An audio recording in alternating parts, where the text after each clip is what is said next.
परेशान हो सकता है, उसको और ज्यादा नुकसान हो सकता है। बिल्कुल रंजीत, लगता है कि नाटो के सितारे इन दिनों गर्दिश में चल रहे हैं। एक तरफ अमेरिका के हाइपरसोनिक हमले को नाकाम करने के लिए रूस के S-550 का परीक्षण किया गया है, तो दूसरी तरफ नाटो एक ताकतवर देश पुतिन के टारगेट पर आ गए हैं। जी हाँ, अब तक यूक्रेन युद्ध में मध्यस्थ की भूमिका निभा रहे फ्रांस ने एक ऐसा कदम उठाया कि वो बन गया है रूस का दुश्मन नंबर 1। लेकिन इस दुश्मनी की वजह क्या है? क्योंकि पुतिन फ्रांस से खार खा बैठे हैं। 4 मिनट की रिपोर्ट आपको पूरी कहानी समझा देगी।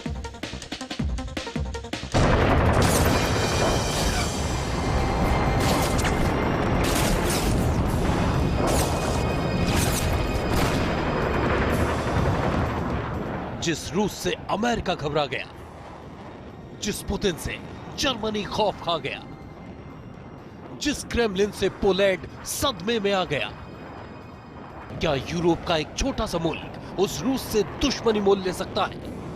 यकीनन इस वक्त रूस से दुश्मनी मोल लेना सुसाइड करने से कम नहीं है, लेकिन फ्रांस ने ऐसा खौफनाक कदम उठा लिया है जिससे वो सीधे पुतिन के टारगेट पर आ गया है। अब सवाल ये उठता है कि आखिर फ्रांस ने क्या कर दिया है? अगर कुछ ऐसा कर दिया है तो रूस अब क्या करेगा? और सवाल ये भी कि फ्रांस ने नाटो से अलग राह क्यों पकड़ रखी है? तो इन 3 सवालों का जवाब आपको सिलसिलेवार तरीके से देंगे, लेकिन सबसे पहले ये जान लीजिए कि फ्रांस कैसे पुतिन के सीधे टारगेट पर आ गया है। तो इसकी वजह है फ्रांस का मिराज 2000 फाइटर जेट। दरअसल नाटो से टैंकों की मांग पूरी होने के बाद जेलेंस्की अमेरिका से लड़ाकू विमान F-16 मांग रहे थे, लेकिन अमेरिका ने F-16 देने से साफ इनकार कर दिया, जिसके बाद जर्मनी ने भी अपने पत्ते खोल दिए और जर्मन चांसलर ओलाफ स्कोल्ज ने साफ साफ कह दिया कीव को निकट भविष्य में पश्चिमी देशों से लड़ाकू जेट मिलने की उम्मीद है और उन्हें संचालित करने के तरीके सीखने के लिए यूक्रेनी पायलटों को कम से कम 6 महीने लगेंगे। लेकिन जहां तक जर्मनी के यूक्रेन को लड़ाकू विमान देने की बात है, तो इसका सवाल ही नहीं उठता। जर्मनी की कीव को युद्धक विमान भेजने की कोई योजना नहीं है। बस जैसे ही जर्मनी ने जेलेंस्की को फाइटर जेट देने से मना कर दिया, इस मामले में फ्रांस की एंट्री हो गई। फ्रांस के राष्ट्रपति इमैनुअल मैक्रोन ने एक प्रेस कॉन्फ्रेंस के दौरान संकेत दिए कि अगर यूक्रेन फ्रांस से फाइटर जेट की मांग करता है तो मिराज 2000 विमान दिया जा सकता है। दरअसल फ्रांस की तरफ से यूक्रेन को जिस तरह फाइटर जेट देने की बात सामने आ रही है, वो रूस को काफी चौंका रहा है, क्योंकि नाटो में शामिल फ्रांस अकेला ऐसा देश है जिसने जंग की शुरुआत से ही रूस को लेकर नरम रवैया अपना रखा है। महायुद्ध के बीच फ्रांस के राष्ट्रपति इमैनुअल मैक्रोन कई बार पुतिन से बात भी कर चुके हैं ताकि युद्ध को खत्म किया जा सके। ऐसे में यूक्रेन को फाइटर जेट देने वाला कदम फ्रांस की धोखेबाजी की तरह देखा जा रहा है। बेशक नाटो के दूसरे देशों ने यूक्रेन को फाइटर जेट देने से मना कर दिया हो, लेकिन फ्रांस का उसे मिराज 2000 देना जंग की दशा और दिशा दोनों बदल सकता है, क्योंकि इससे 2 बातें सामने आ सकती हैं। नंबर 1, फ्रांस पुतिन का नंबर 1 दुश्मन बन सकता है, और नंबर 2, मिराज की मदद से यूक्रेन रूस के अंदर तक हमला कर सकता है, जिसमें मॉस्को भी शामिल है।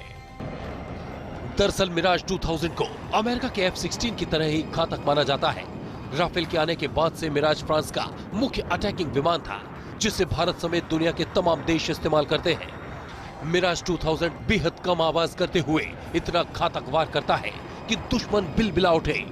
दुश्मन के ठिकाने में घुसकर ये कितना घातक वार करता है, इसका अंदाजा इसी बात से लगा लीजिए कि पाकिस्तान में एयर स्ट्राइक के लिए भारतीय सेना ने भी मिराज 2000 का ही इस्तेमाल किया था और पाकिस्तान के F-16 विमान देखते रह गए थे।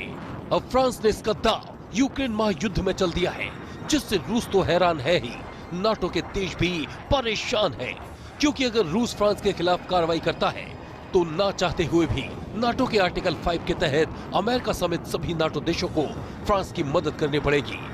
बस अमेरिका इसी बात से डर रहा था। T news nation. तो बड़ी बात यह है कि फ्रांस के पास राफेल जैसा एडवांस फाइटर जेट भी मौजूद है।